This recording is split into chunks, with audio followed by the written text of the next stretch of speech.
Bonjour et bienvenue sur Radio Mangalala. Dans cet épisode, on va parler de Magloire Paluku. Et bien avant de commencer, nous prions à toute personne qui nous regarde de mieux vouloir s'abonner à la chaîne. C'est l'unique manière de contribuer à cette vision qui est la Radio Mangalala. Eh bien, Magloire Paluku, c'est parti. Magloire Paluku Kamvunga était une figure emblématique du paysage médiatique, culturel et politique de la République démocratique du Congo, particulièrement dans la province du Nord Kivu. Né le 12 décembre 1966 à Butembo, il s'est illustré comme journaliste, entrepreneur médiatique, poète, pamphlétaire, chanteur, compositeur, acteur, comédien et animateur. Self-made, polyvalent, il a marqué l'histoire locale par sa créativité et son engagement avant de s'impliquer dans des sphères politiques controversées.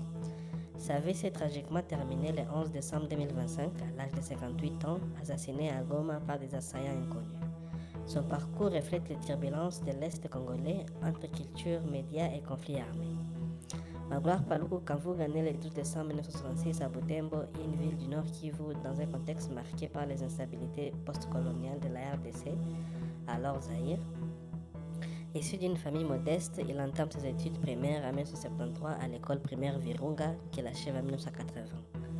Peu d'informations détaillées sont disponibles sur sa formation secondaire ou supérieure, mais il commence sa carrière professionnelle comme enseignant avant de se tourner vers le journalisme lors de l'avènement de l'Alliance des forces démocratiques pour la libération du Congo en 1996 et 1997. Cette période de transition politique l'incite à embrasser les médias comme outil d'information et d'influence dans une région déchirée par des guerres. Magloire Paluku s'est fait rapidement un nom dans le journalisme congolais. Ancien enseignant, il devient journaliste pendant la montée de l'AFDL au Nord Kivu, couvrant les événements tumultueux dans la région. Il fonde en 2000 la station radio Kivu One et devient rapidement une référence en matière d'information locale, politique et culturelle à Goma et dans ses environs. Plus tard, il étend son empire médiatique en créant Kivu One Télévision, des plateformes qui façonnent les débats politiques et l'identité culturelle du Nord Kivu pendant des décennies. Radio Kivu One en particulier occupe la première place en termes d'audience et d'informations fiables à Goma pendant plusieurs années. En tant que directeur général de ces médias, Paluku n'hésite pas à s'impliquer personnellement. Il anime des émissions, produit des contenus et défend la liberté de la presse. Cependant, son engagement lui vaut des menaces. En mars 2017, il reçoit des appels et des SMS anonymes d'une personne se présentant comme un officier de renseignement, les menaçant pour ses reportages critiques. L'Union nationale de la presse du Congo, au Nord Kivu, appelle alors à sa protection. Malgré ces risques, il reste une figure incontournable du paysage médiatique congolais, comme le décrit le site du radio Kivu One. Paluku sert également au ministère de la Culture de la RDC, où il contribue à la promotion des patrimoines culturels, notamment en soutenant des initiatives dans l'inscription de la rumba congolaise au patrimoine immatériel de l'UNESCO en 2021. Au-delà des médias, Magloire Paluku est un artiste prolifique, qualifié de self-made man, qui est dans tout. Poète, pamphlétaire, il écrit des textes engagés comme les poèmes Immoral et Banal, publiés sur X en janvier 2024, qui exploitent les thèmes sociaux et moraux avec une touche satirique.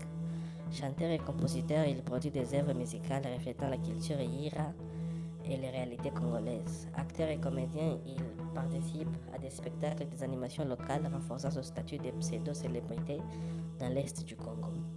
Ses talents multiples, journaliste, écrivain, poète, musicien, comédien, animateur, sont soulignés par des sources comme Africulture, qui le décrit comme un initiateur culturel.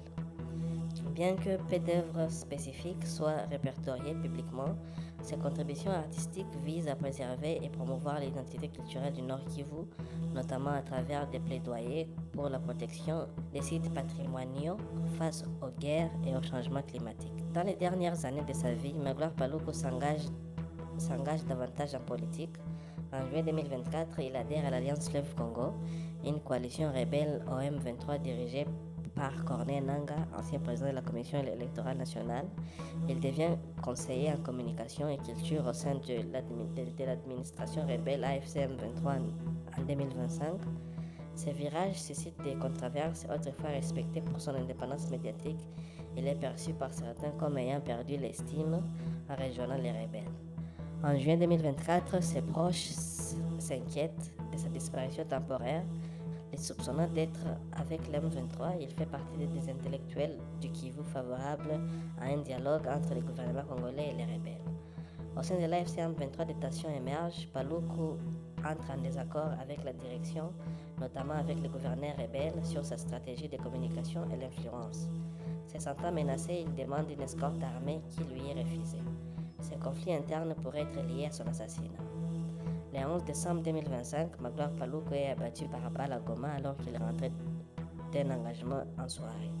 Ses assaillants inconnus le tuent sur place 2 jours avant son 59e anniversaire. Les autorités de Goma confirment l'assassinat mais ne divulguent pas de détails sur les suspects. Le M23 condamne l'acte et promet une enquête. Sa mort suscite un choc dans les milieux culturels et médiatiques où il était vu comme un pilier influent. L'héritage de Magloire Paluku réside dans sa contribution et la vitalité culturelle et médiatique du Nord Kivu. Malgré les controverses des dernières années, il reste un symbole de résilience et de créativité dans une région marquée par des conflits. Son assassinat souligne des dangers persistants pour les figures publiques en RDC. Eh bien, mesdames et messieurs, ça sera tout pour cet épisode réservé à Magloire Paluku. Et pour la suite, restez connectés sur Radio Mangala.